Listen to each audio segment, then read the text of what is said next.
former Pentagon official is speaking out for the first time in this broadcast exclusive. John Crane, former senior official at the Pentagon, who's revealed major privacy and security lapses within the government's whistleblower program. He worked for a quarter of a century at the Department of Defense Inspector General's office, which helps federal employees expose abuse and corruption, both at the Pentagon and the NSA. And we're joined by Mark Hertsgaard, who tells Crane's story in Bravehearts, Whistleblowing in the Age of Snowden, a new book. What happened to you, John Crane? So you worked there for 25 years. You're not working there anymore.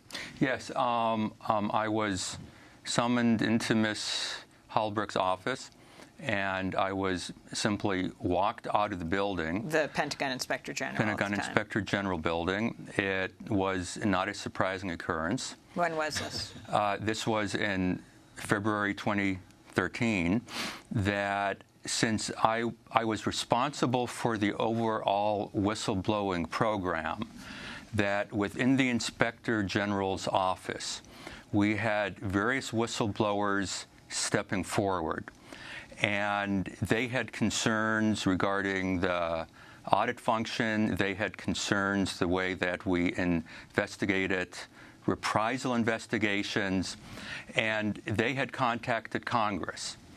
And as the agency head, she asked me to actually identify to her IG employees who were whistleblowers so that she could have the congressional oversight shut down, because she did not want to have her Senate nomination endangered by them, that she was an acting Inspector General, that she wanted to be the permanent Inspector General, and she could not afford to have whistleblowers contacting Congress, because that would create questions regarding whether she was qualified for the job that she wanted to have. Mm-hmm.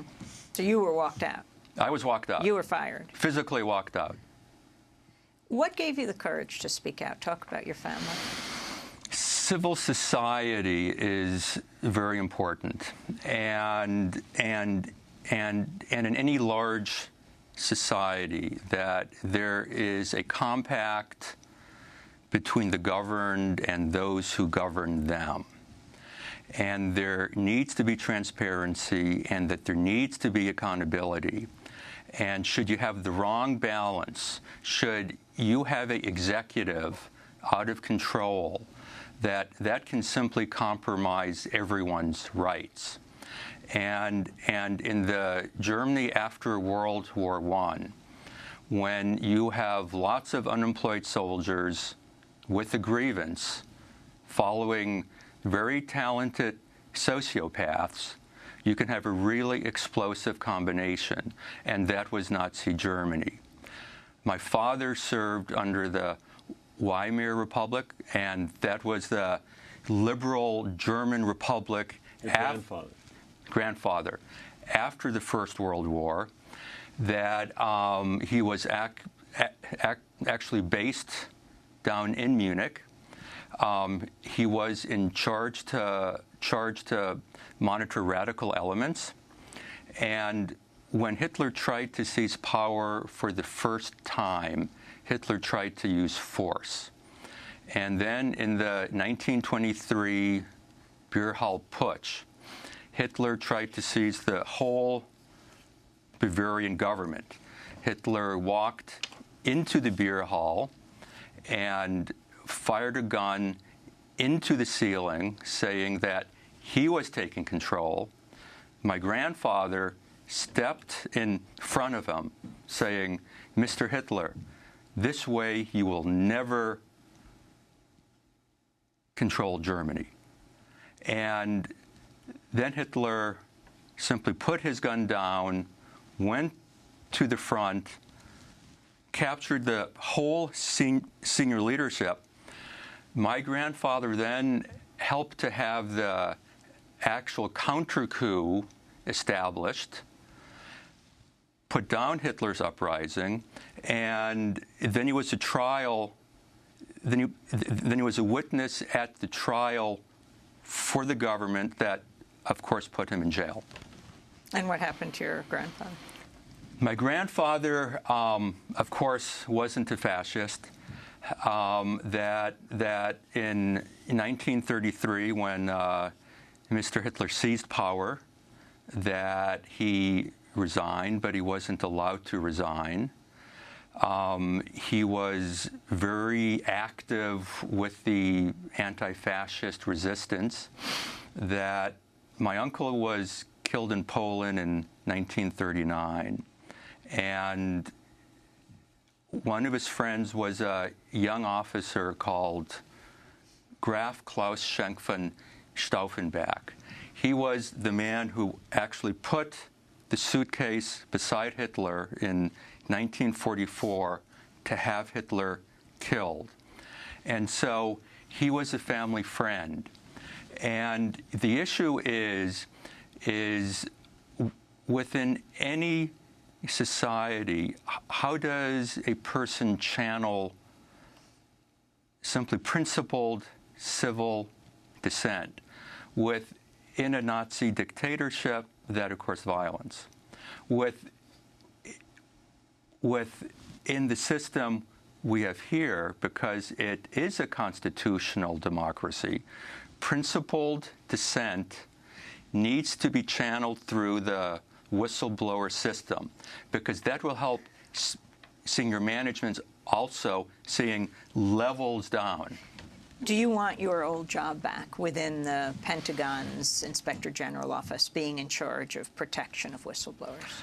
When I was in charge, outside civil society organizations said that my programs were the federal gold standard.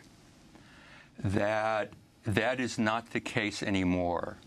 That should the new acting Inspector General want to return his office to the gold standard, I am willing to help. Mark Hertzgaard, as we begin to wrap up, how you came to investigate this story and what the government's response has been. You have interviewed Michael Hayden several times. I did. The reason I got this story is because of the work of the Government Accountability Project, and they deserve a shout out here. For 37 years, they have been defending whistleblowers, advocating for whistleblowers, both in individual cases like this and helping to write things like the Whistleblower Protection Law and push it through Congress.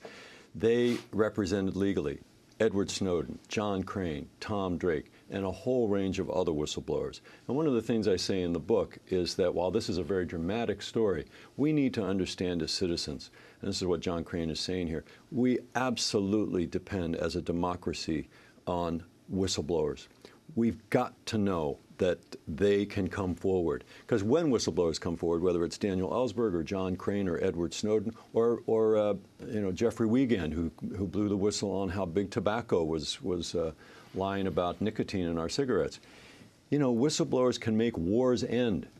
They can take deadly products off the market and a whole range of other things. And I think whistleblowers do not get the respect that they deserve. And so that was what I was trying to do in this book. And the Government Accountability Project let me do that. And the institutions you decided to release this with, this information. Yeah. Where you went and where you didn't go. I went in February to Europe to meet face-to-face with the editors, especially at The Guardian, because they broke the Snowden story originally. And very proud to say that they saw the value of this story right away. The same with Der Spiegel in Germany.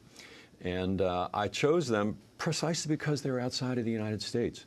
Too often the mainstream media in this country, as you well know, Amy, tend to, by default almost, reflect and channel the government's views of this. You asked, did I go to the government? Of course I went to the government. I asked them about this. I asked Henry Shelley. I asked Lynn Halbrooks, the people who off John Crane. They said they wouldn't comment. And I think that they are assuming that this is going to blow over because, in general, the American media has not held their feet to the fire. Michael Hayden, the NSA director, he basically says that he wanted to put Edward Snowden on a government kill list. He said that was a joke, but he's not quite as bloodthirsty as James Woolsey, the former CIA director, who said last November after the Paris terrorist attacks that Mr. Snowden, quote, should suffer death by hanging. Electrocution is too good for him. So when you've got a government like that who has that kind of antipathy to whistleblowers, it's all the more important that, as Snowden said yesterday, reacting to John's story in The Guardian, Snowden said, we need to recognize whistleblowers and basically lift them up in the public debate, because without that, without the press doing that, the government will, by either active or de facto hostility, they will take people like John Crane down, and our democracy will be lessened. We would not know that the NSA is spying on all of us had not Edward Snowden decided to go outside of this broken whistleblower system and become an act of conscience. I wanted to turn to Donald Trump, the presumptive Republican presidential nominee, who was speaking on CNN last year. He called NSA whistleblower Edward Snowden a traitor. I think he's a total traitor, and I would deal with him harshly. And if I were president, Putin would give him over. I would get along with Putin. I've dealt with Russia. You think you'd get along with Putin? I think I'd get along with him fine. I think he'd be absolutely fine. He would never keep somebody like Snowden in Russia. He hates Obama. He doesn't respect Obama. Obama doesn't like him either. But he has no respect for Obama, has a hatred for Obama, and Snowden is living the life. Look, if I'm president, Putin says, hey, boom, you're gone. I guarantee you that. That was Donald Trump talking about Edward Snowden. John Crane, in these last 30 seconds, your final comment.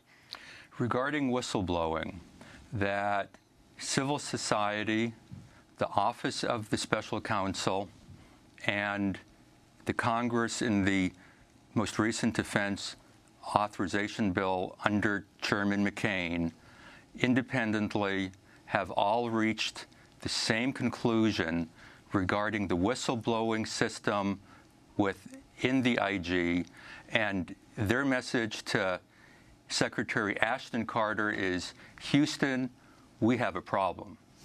We're going to leave it there. I want to thank you, John Crane, former senior official at the Pentagon in charge of protecting whistleblowers at the Pentagon and the NSA, speaking out here in this broadcast exclusive on Democracy Now!